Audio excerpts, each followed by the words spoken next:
Hello बच्चों, कैसे हैं आप सब लोग। स्वागत है आपका मेरे चैनल डॉक्टर भावना खेड़ा एजुकेशनल चैनल में। ठीक है, तो जैसा कि मैं आप सबके लिए हर बार नई अपडेट लेकर आती हूँ, तो आज भी मैं आपके लिए एक नई अपडेट लेके आई हूँ।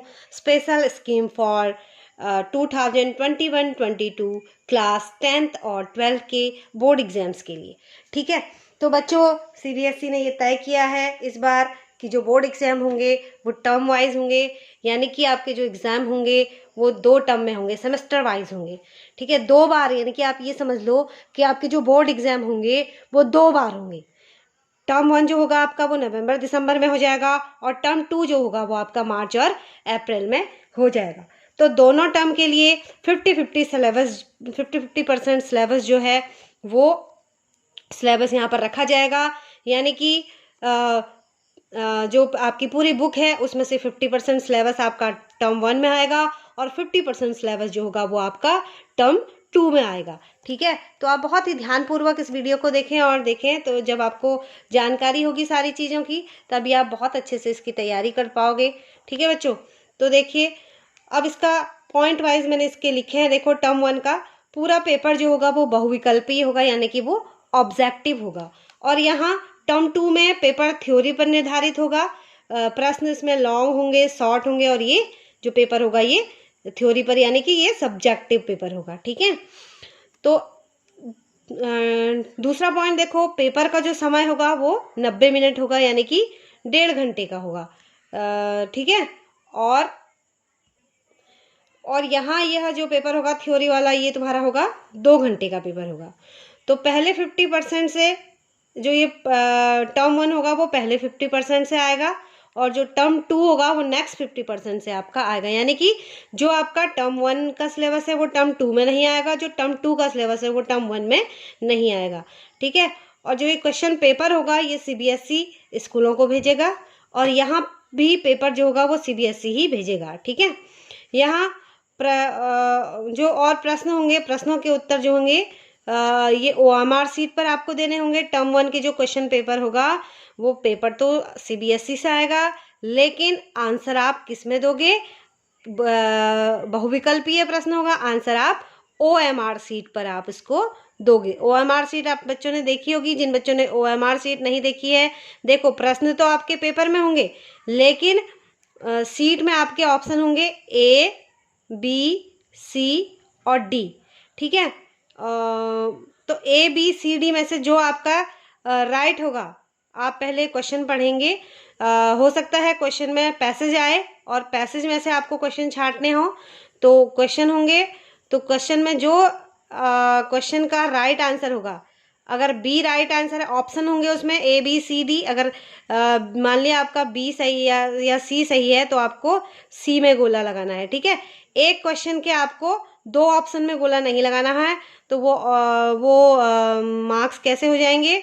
जो वो वाला क्वेश्चन हो जाएगा वो आपका नहीं काउंट होगा। फिर अगर आपने 2 ऑप्शन में टिक लगा दिया, 3 ऑप्शन में टिक लगा दिया, तो वो मार्क्स नहीं। तो राइट आंसर आपको चूज करना है, और राइट आंसर चूज करके ही, अगर बी सही है तो बी में लगाना है, सी सही है तो सी में लगाना है, डी सही है तो डी में लगाना है, ए सही है तो ए में लगाना है। और जो थ्योरी होगी, थ्योरी आपकी कॉपी में होगी।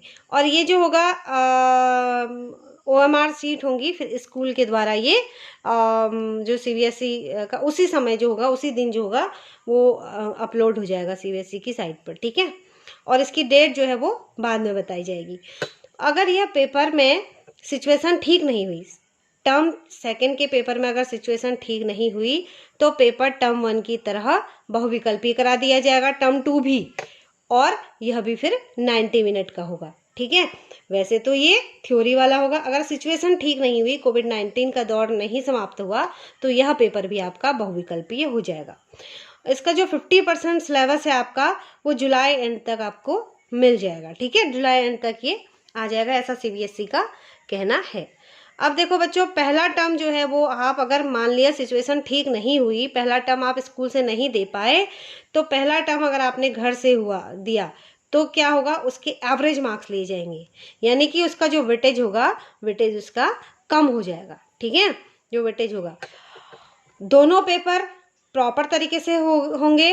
तो जो मार्क्स होंगे वो 50-50% दोनों से लिए जाएंगे, प्लस पीए यानी कि पीरियोडिक असेसमेंट को भी जोड़ के, ठीक है, कुछ परसेंट पीरियोडिक असेसमेंट से भी लिया जाएगा। आगे देखो बच्चों, अब यहाँ ध्यान देने योग्य बातें जो मैंने लिखी हैं, कुछ बातें ध्यान देने योग्य हैं आपकी, वो क्या है। अगर टर्म 1 ठीक से हो गया और टर्म 2 नहीं हो पाया तो बच्चों टर्म 1 के हिसाब से मार्क्स आपको मिलेंगे। साथ ही साथ पीरियोडिक असेसमेंट और internal assessment plus project work, इन सब के बेस पर आपको मार्क्स दिए जाएंगे, ठीक है।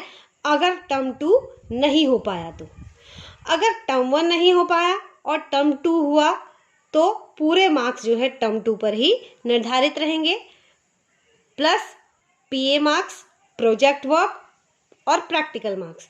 तो टर्म 1 में भी वही है, प्रोजेक्ट वर्क, प्रैक्टिकल मार्क्स और ये सब चीज़ें, ठीक है। अब देखो कोई ऐसी सिचुएशन आ गई, अगर स्कूल नहीं खुला, दोनों पेपर आपके नहीं हो पाए, ठीक है, अगर कोविड का दौर समाप्त नहीं हुआ, स्कूल खोलना संभव नहीं हुआ और दोनों पेपर यानी कि टर्म 1 और टर्म 2 नहीं हो पाया, तो इस परिस्थिति में क्या होगा, तो इस परिस्थिति में क्या होगा, आपके जो मार्क्स होंगे वो कहाँ से आएंगे, आपके जो मार्क्स होंगे वो मार्क्स पीए के आधार पर दिए जाएंगे। पीए यानी कि पीरियोडिक जो असेसमेंट है आपकी, यानी कि यूनिट टेस्ट जो स्कूल लेगा, जो आपने घर से बैठ के ऑनलाइन दिए हैं उसके हिसाब से होंगे। और ये पीरियोडिक टेस्ट में भी बहुविकल्पीय प्रश्न होंगे और कुछ थ्योरिकल होंगे, कुछ बहुविकल्पीय होंगे, ठीक है। इंटरनल असेसमेंट पर के बेस पर होगा। सेकंड है इंटरनल असेसमेंट मतलब आंतरिक मूल्यांकन, जिसमें बच्चे का कक्षा कार्य देखा जाएगा पीए के साथ साथ, ठीक है, प्लस गृह कार्य देखा जाएगा, प्लस कक्षा में बच्चों की उपस्थिति के आधार पर मार्क्स निर्धारित होंगे। अगर आपने ऑनलाइन क्लास नहीं ली है, आपका होमवर्क क्लास वर्क कंप्लीट नहीं है, तो यहाँ आपके मार्क्स कम होने के चांस हैं। प्लस प्रोजेक्ट वर्क एएसएल जो आपका लिया जाएगा एएसएल के आधार पर होगा और प्लस प्रैक्टिकल के आधार पर होगा। तो ये बोर्ड तय करेगा कि अगर इस सिचुएशन में दोनों पेपर अगर नहीं हुए तो यहाँ इनके हम कितने कितने परसेंट मार्क्स हम लेंगे, ठीक है। तो हर हाल में जो है बच्चों आपके लिए जो है पीरियोडिक असेसमेंट जो है आपके यूनिट टेस्ट जो है वो महत्वपूर्ण है, प्लस आपका इंटरनल असेसमेंट जो है यानी कि कक्षा कार्य, गृह कार्य, कक्षा में बच्चों की विद्यार्थियों की उपस्थिति, प्रोजेक्ट वर्क, एएसएल, प्रैक्टिकल जो है वह महत्वपूर्ण है। इसे हल्के में बिल्कुल भी बच्चों आप मत लेना। आपको पूरी की पूरी तैयारी जो है वो बहुत ही अच्छे से करनी है और आज ही से पढ़ाई शुरू करने की शुरुआत करने लग जाओ। अगर आपने का वर्क नहीं किया है तो वर्क कंप्लीट करो, ठीक है। आगे देखो बच्चों, 9th प्लस 10 का इंटरनल असेसमेंट ये होगा, 11th प्लस 12th का भी इंटरनल असेसमेंट। पूरा जो 9th और 11th का है वह भी स्कूल जो है स्कूलों के द्वारा जो है 10th और 12th की तरह ही लिया जाएगा। अब ये 9th और 11th वाले बच्चे ये मत समझना कि हमारा जो है 9th और 10th जो है वो पहले की तरह ही होगा, नहीं, ये भी आपका 10th और 11th की तरह 10th और 12th की तरह ही स्कूल इसको कंडक्ट करेगा, क्योंकि आने वाला समय कैसा भी हो सकता है, कुछ भी हो सकता है। तो हमें सारी चीज़ें बहुत ही हिसाब से करनी होंगी और बहुत ही व्यवस्थित तरीके से कार्य करना है। तो किसी भी प्रकार जो है बच्चों को इस बार अगर उन्होंने क्लास अटेंड नहीं की है, पेपर अटेंड नहीं किया है, तो ये बिल्कुल भी बच्चे ये ना सोचें कि हमें पास कर दिया जाएगा या हमें अगली कक्षा में जो है भेज दिया जाएगा। ऐसा बिल्कुल भी यहाँ नहीं होने वाला है, ठीक है बच्चों। अब देखो आगे देखो, पेपर बहुत अच्छा बनने वाला है, आपके दिमाग का पता चलने वाला है, इसलिए तैयारी अभी से शुरू करें। पेपर अपने ही स्कूल में संपन्न किए जाएंगे, परंतु जो ऑब्जर्वर होंगे बच्चों वो जो होंगे वो बाहर से आएंगे, बाहर से होंगे। किसी भी प्रकार की हेराफेरी नहीं होगी, सख्त तरीके से बोर्ड के दोनों टर्म संपन्न होंगे, ठीक है बच्चों। तो बच्चों पेपर हालांकि अच्छे बनने वाले हैं, परंतु आपको क्या करनी है, डीपली पढ़ाई करनी है, सब कुछ पढ़ना पड़ेगा, कुछ भी इतना आसान नहीं होगा। मेहनत करो, आज से करो और अभी से करो। आपको अब क्या करना है, बहुत ही मेहनत करनी है, बहुत ज़्यादा मेहनत करनी है। हर सब्जेक्ट की आपको डीपली पढ़ाई करनी है। और जैसे अगर मैं बात करूं, मैं हिंदी का मेरा चैनल है, हिंदी क्लासेस मैं अपने चैनल में लेती हूं। तो बच्चों में अगर हिंदी की बात करूं तो हिंदी में आपको राइटर्स के नेम याद करने हैं, जो कवि हैं उनकी जन्म तिथि और मृत्यु, उनकी उनके लेखन कार्य हैं, उनको कौन सा पुरस्कार मिला है, उन्होंने किस वर्ष किस सन में उन्होंने कौन सी बुक उनकी लिखी गई है, और कौन सी रचना उन्होंने कौन सी रचना उन्होंने की है। और उनकी रचनाओं में जो चाहे कहानी में, कहानी को अच्छे से पढ़ना है, पात्रों के बारे में अच्छे से पढ़ना है, पात्रों के नेम, उन्होंने क्या किया था। और कविता में भी आपको बहुत ही अच्छी तरीके से कविताएं पढ़नी है, उनमें वो कवि क्या कहना चाहता है। ठीक है, तो ये बातें मैं आपको बाद में बताऊंगी, अगले वीडियो में बताऊंगी। तब तक के लिए इतना ही बच्चों, और आप मुझे कमेंट करके बताएं कि आपको सीबीएसई का यह बदलाव कैसा लगा। ठीक है, वैसे तो बहुत अच्छा है, हम सबको बहुत अच्छा लग रहा है। तो आप भी अपने कमेंट जो हैं कमेंट करके मुझे बताना। और देखती हूँ कि कितने मुझे अच्छे अच्छे कमेंट आते हैं, कितने बच्चे चाहते हैं कि ऐसे पेपर हो। ठीक है, जो पढ़ाई करने वाले बच्चे हैं वो डेफिनेटली चाहेंगे कि पेपर का पैटर्न इसी तरह का हो, और बहुत अच्छा है, ये आपको इजी भी रहेगा। ठीक है, और इससे आपकी तैयारी भी बहुत अच्छी होने वाली है। आगे आने वाले जो एग्ज़ाम्स होंगे उनके लिए भी आपकी ये यहाँ बहुत अच्छी तैयारी होने वाली है। जो पिछले ईयर के बच्चे थे, जो बार बार पेपर जो थे 2 साल से जो पेपर हमारे नहीं हो पा रहे हैं, तो उन बच्चों को भी ये फैसला बहुत अच्छा लगेगा। उनको भी लगेगा कि काश हमारे समय में भी यही हो जाता बदलाव।